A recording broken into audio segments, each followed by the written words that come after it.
Birds are chirping, the branches have sprouted, grass is greener. Yes, you are right. Spring has sprung, which means a lot needs to be done for our spring garden. A warm welcome to all my YouTube viewers and my subscribers. So let's get into the video.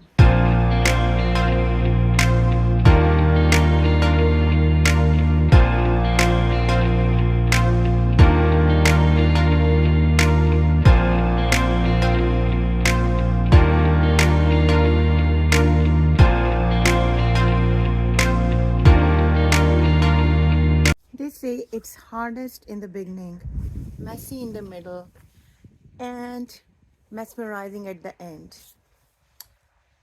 Beginning is hard as sometimes I even struggle to sprout my seeds. And then even this if the seeds have sprouted successfully, then begins the messy part where I have to keep a constant watch on the growth of my seedlings, have to feed them correctly, have to provide them ample of light and environment. And then if everything goes smoothly, then comes the mesmerizing end, which means we will have a fruitful growing season. So in today's video, we are going to discuss the messy part. Yes, how I take care of my seedlings, how I separate them, how I make arrangements to have them grow healthy. So let's get into the video. So these are the seedlings that I will be separating today and giving them their individual space and portion of food depending on their size and appetite. I had started all my winter crop seeds like all kinds of chilies, peppers, tomatoes and eggplants indoors back in February. As these seedlings take time to grow, so to speed up the fruition, it is a good idea to give them a head start by starting them indoors. I used the paper towel method to sprout these seeds, and once they sprout, I just transfer them depending on the each variety in a single pot. So basically, I do not use any seed starting trays as I do not have any greenhouse or polytunnel or grow lights where I can place multiple trays. All I have is two of the three section trolley stands and a huge clear glass sliding door through which they can receive the indirect bright light indoors throughout the day. So usually I used to separate them as soon as they had the first set of true leaves as I crowd them in one pot. However, with the experience, I realized that disturbing them at that stage had not been a great idea, as in the process of transferring them, I had damaged many of my seedlings. This time I came up with the idea of hardening them off first before I separate them. But the question arises, how do I do that? As it is still cold outside and I do not have any greenhouse or polytunnel. So to harden them off, I need to take them out. So let's see how I did it and what was the solution I came up with. So before I tell you the solution, I just wanted to share that this year I have also started some flower seeds. These are nasturtiums. I have also started some echinacea and I have also started some strawberries. As you can see, I did it from the bare roots and I had started morning glory and echinacea and zinnias. So all in all, this year, I am very excited that I have started some new seeds for the first time. So let's see how I'm going to do that. And once it's done, I hope this time they will have good growth as they're already strong enough to be transferred, unlike my previous times when they had to suffer the damage because the root system is very delicate, and if we transfer them at an early stage, it's not a very good idea. So let's see. So this was the thing I was talking about. So this is our gazebo in our backyard. That is a semi-covered area which receives ample of sunlight during the peak afternoon hours on a sunny day. I stack all my porch chairs and deck chairs underneath this gazebo. That sparked an idea of creating a temporary polytunnel kind of a thing using these chairs. The only thing now I need was a cover to wrap these chairs around. I had saved some huge clear polythene bags or polythene covers, you can say, that came up as a packaging of some of our furniture. And here we go, problem solved. Creating this was simple. I just tightly wrapped around my chairs, securing them from all sides tightly, leaving access from one side from where we can, add the plants onto the chair. Our simple greenhouse or polytunnel or whatever you may want to call it is ready.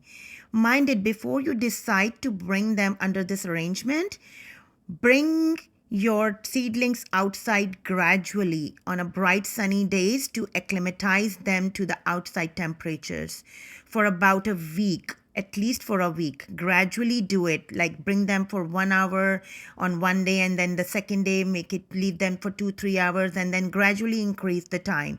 That's how you harden them off. After a week of outside exposure, you can leave them underneath this arrangement, and then you will see they are picking up growth very quickly, as now they are getting what they need to grow: proper temperatures, proper humidity level, proper light. So it's time to now prepare the individual pots or seed trays to give my seedlings a bigger and better home. But before that, let me give you an insight on how I managed to have these many trays and pots. You must be thinking that I must have bought them. The answer is no. I never spend a single penny, not even from our dollar store, for buying seed starter pots or trays. These are the leftover used nursery trays that I have been collecting and saving for years. So whenever I buy plants from nursery, I never throw empty pots and trays. I believe in 3 R's: reduce the waste, reuse it if possible, and then at the end dispose properly for it to be recycled. I will put down the link below for my video on A to Z of a seed to a plant series, where I have even shared the hack to make biodegradable pots free of cost using the waste paper towel rolls. I even use these empty pots all the time as covers for my seedlings. Just like here, I'll show you how I have covered my acorn seed. I found it in my raised bed sprouting itself. Squirrels dig them all the time. As it is under my care now, I have to hide and protect it from them. Also, I use it to cover my other crops. I never buy cloches or any other crop covers to cover my crops or seeds. So I always reuse the pots in different ways. Just like in this bed, I have poked some lily bulbs so they are a good cover for them until they come out. I am planning to start a perennial garden in this bed, as I didn't had much luck growing any edible crop due to the lack of energy, sunlight that is required to grow any fruit or vegetable. I know we can grow greens here, but firstly, we do not consume that much, and secondly, they can be anyways grown in between the other crops as companion crops.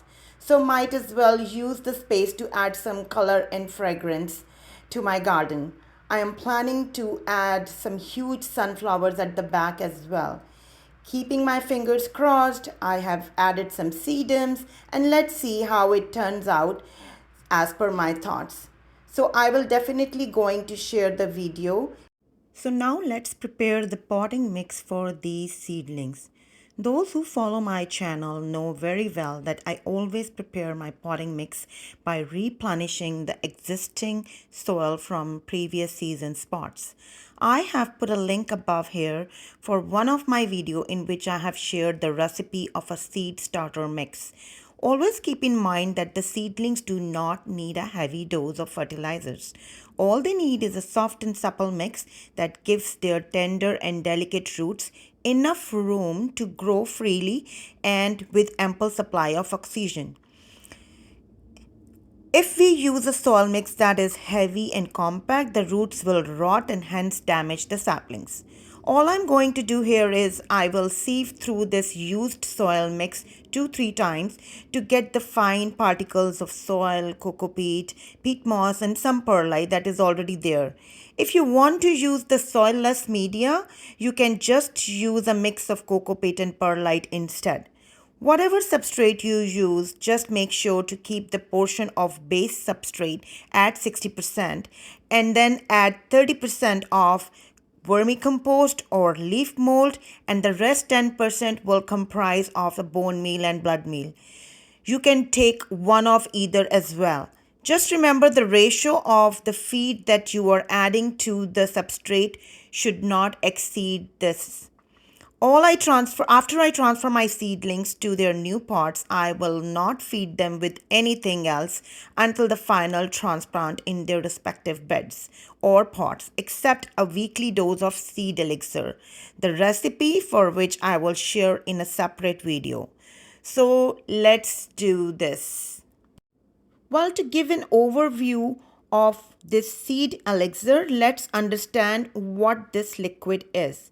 Well, it is nothing but lactic acid bacteria or lab as referred to it in short. Why should we need to feed the soil with this?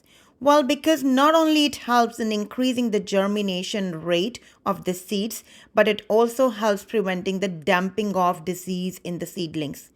After I fill up my trays with the new soil mix, I will water them thoroughly.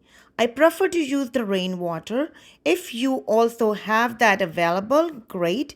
Else just soak them with the tap water. Idea is to moisten the soil mix before we feed the soil with the seed elixir. What it does is it simulates the microbial activity in the soil that in turn amends the soil by making it light and alive, that enhances the airflow, increasing the oxygen level in the soil, that helps strengthen the root system. Strong roots in turn helps the plant to absorb all the nutrients available in the soil. As they say, we do not feed the plants, we feed the soil, and the soil in turn feed the plants. Make sure to fill the trays and pots compactly, filling all the air pockets in the soil. Always pre-moisten the soil before you transfer the seedlings. And if you have lab mix ready, feed the soil with this as well before the transplant. The ratio we use here is 1 part of lab in 100 parts of water. So that means if you will add 10 ml of lab, you add it to 1 liter of water. You can either spray the plant with this mixture or feed the soil directly once a week. One important thing to note when you use the existing soil is that make sure to sterilize it completely. Sieve the soil and keep it under the full sun for 2-3 days until it is completely dry. You have to make sure that your soil is free from any kind of infestation or pest attack. If you think it was infested, do not use it. Now that the trays and pots are ready, all I have to do is water them thoroughly.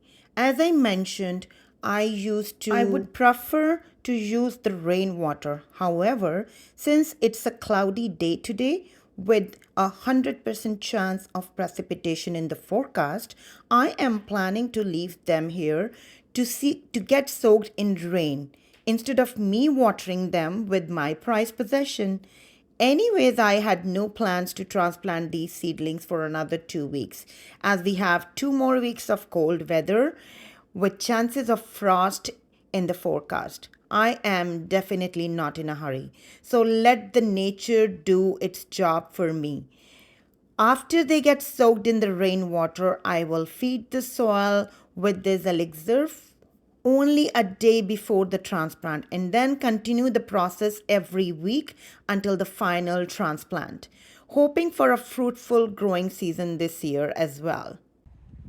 So, did you see how easy it was? Maybe it's easy for me and not for everyone, but if you are a garden enthusiast like me, We have to put that much effort to take care of our seedlings. If you like the video, please like, share, and subscribe if you haven't done so far. Take care. I'll see you in the next video with a new topic.